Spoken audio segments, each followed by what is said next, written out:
I'm Suraj Hashmi from the Washington Examiner, and this is White House Weekly, where we highlight the top stories coming from 1600 Pennsylvania Avenue.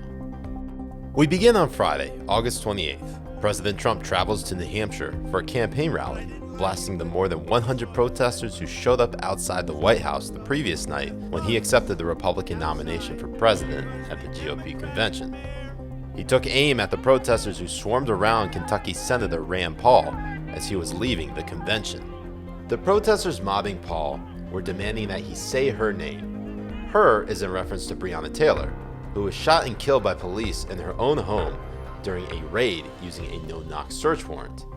The irony in all of this is that Paul sponsored the Justice for Breonna Taylor Act to ban no-knock search warrants. You really can't make this stuff up. Saturday, August 29th. Trump visits parts of Louisiana and Texas that experienced the worst of Hurricane Laura, which killed at least 14 people and caused roughly $12 billion in damage. Sunday, August 30th. Following the shooting death of a Trump supporter in Portland, Oregon on Saturday, President Trump calls Portland Mayor Ted Wheeler a fool and dummy on Twitter, laying the blame on him for letting the violence and unrest continue in his city.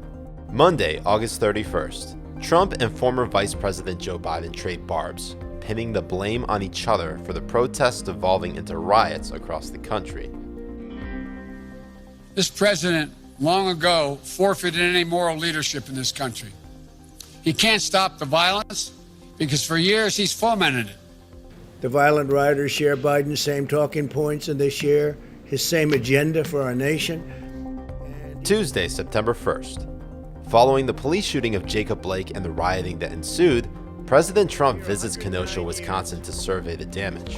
He declared the violence as anti-American and an act of domestic terror. Wednesday, September 2nd. During a trip to North Carolina, President Trump suggests that voters should send in mail-in ballots and then show up in person to vote at a polling place for the upcoming election.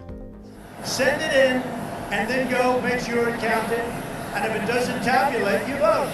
You just vote. Trump attempted to clarify his remarks, since intentionally voting twice is illegal and in North Carolina, a felony. Whether he's simply joking or attempting to test the integrity of election offices throughout the country, it's a dangerous path to tread down that only encourages more voter fraud, not less. Thursday, September 3rd.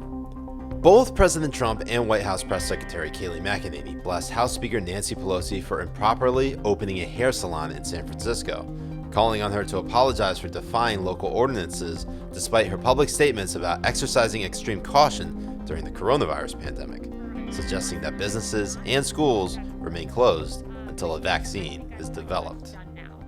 Nancy Pelosi, you ought to apologize to the American people.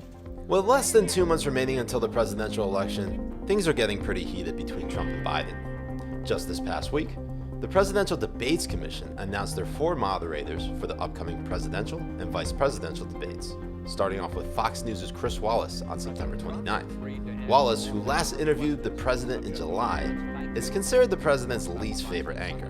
While the president is not excited or thrilled about the prospect and having to fight a two-front debate, they don't call him Teflon Don for nothing.